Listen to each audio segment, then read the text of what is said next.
राधे राधे भक्तों, सभी भक्तगणों को मेरा सादर नमस्कार। आज मैं आपको माघ मास के 24वें अध्याय का वर्णन करने जा रही हूँ। अब तक आपने सुना कि किस प्रकार से चित्र नामक राजा को उसके पाप कर्मों के कारण पिशाच योनि मिली।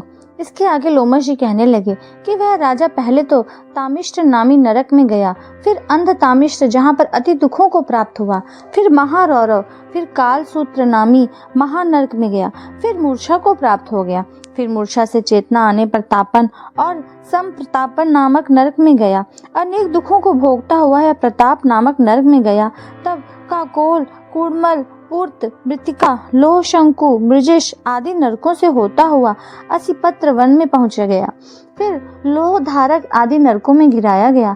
भगवान विष्णु के साथ द्वेष करने के कारण वह 21 युग तक भयंकर नरकों की यातना भोगता हुआ नरक से निकलकर हिमालय पर्वत पर बड़ा भारी पिशाच हुआ। उस वन में भूखा और प्यासा फिरता रहा। उसको मेरु पर्वत पर भी कहीं खाने को नहीं मिला और न पीने को जल मिला।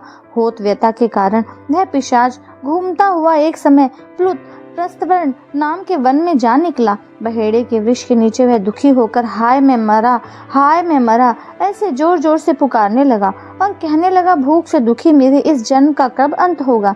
इस पाप रूपी समुद्र में डूबते हुए मुझको कौन सहारा देगा? लोमश जी कहने लगे कि इस प्रकार वेद पाठ करते हुए देवदूती ने उसके दुख भरे वचनों को सुना और वहां पर एक पिशाच को देखा, जिसके लाल डरावनी आंखें, दुर्बल शरीर, काले काले ऊपर खड़े हुए बाल, चेहरा विकराल, काला शरीर, लंबी सी जीभ बाहर निकली हुई, लंबे होठ, लंबी जांघें, लंबे लंबे पैर, सूखा चेहरा, गधे जैसी आंखों वाले पिशाच को देखकर देवदूती ने उससे पूछा कि तुम कौन हो और ऐसी करुणा से क्यों रोते हो? तुम्हारी यह दशा कैसे हुई और तुम्हारा मैं क्या उपकार करूं? मेरे आश्रम पर आ जाने से कोई प्राणी दुखी नहीं रहता और वैष्णव लोग आनंद ही करते हैं। सो हे भद्र, तुम अपने इस दुख का कारण जल्दी कहो, क्योंकि विद्वान मनोरथ पाने के लिए विलंब नहीं किया करते।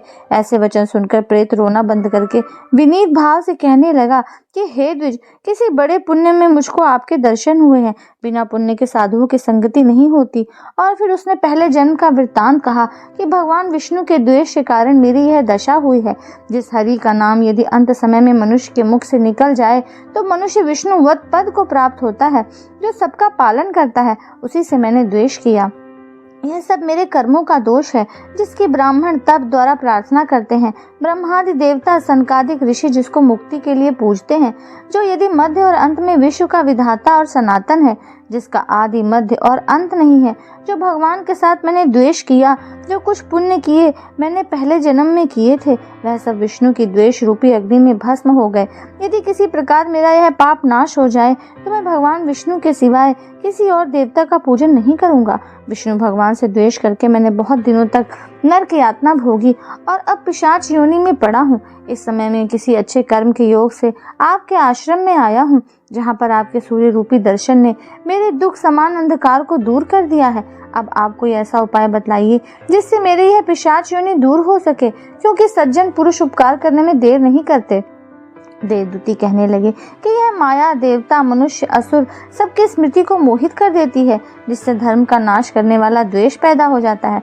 जगत के उत्पन्न करने, रक्षा करने और नाश करने वाले जो सब प्राणियों की आत्मा है, उनसे भी लोग द्वेष करते हैं, जिनके अर्पण करने से सभी कर्म सफल होते हैं। उनकी भक्ति से मुख मोड़ने वाले मूर्ख कौन सी गति को प्राप्त नहीं होते। चारों वर्णों को वेदोक्त हरि का भजन करना ही उत्तम है, अन्यथा कुमार्ग में चलने वाले मनुष्य नरक के गामी होते हैं। इसी कारण वेद विरुद्ध कर्मों को त्यागना चाहिए। अपनी बुद्धि से बचे हुए धर्मों के मार्ग पर चलने से मनुष्य परलोक के पथ का भी नाश करते हैं। वह वेद, देवता और ब्राह्मणों की निंदा करते हैं। झूठे मन कल्पित शास्त्रों को मानने वाले नरक में जाते हैं। देवादि देव विष्णु से विमुख होने वाले नरक में जाते हैं। जैसे द्रविड़ देश का राजा नरक में गया, इस कारण इनकी निंदा नहीं करनी चाहिए और वेद में न कही गई क्रिया को भी नहीं करना चाहिए। लोमश जी कहने लगे कि ऐसा कहने पर मुनि ने पिशाच को सुमार्ग बतलाया कि माघ मास में तुम प्रयाग में जाकर स्नान करो, उससे तुम्हारी ये पिशाच योनि समाप्त हो जाएगी। माघ मास में प्रयाग में स्नान करने से मनुष्य पहले जन्म के सब पापों से मुक्त हो जाता है। वहां पर स्नान करने से मुक्ति प्राप्त होती है। इससे बढ़कर और कोई प्रायश्चित नहीं है। संसार में यह मोक्ष स्वर्ग का खुला हुआ द्वार है। गंगा और यमुना का संगम त्रिवेणी संसार में सबसे उत्तम तीर्थ है। पाप रूपी बंधन को काटने के लिए यह कुल्हाड़ी है। कहाँ तो विष्णु, सूर्य, तेज, गंगा, यमुना का संगम, और कहाँ यह तुच्छ पाप रूपी तृण की आहुति। जैसे घने अंधकार को दूर करने वाला शरद का चंद्रमा चमकता है, उसी तरह संगम के स्नान से मनुष्य पवित्र हो जाता है। मैं तुमसे गंगा यमुना के संगम का वर्णन नहीं कर सकता, जिसके जल की एक बूंद के स्पर्श से केरल देश का ब्राह्मण मुक्त हो गया।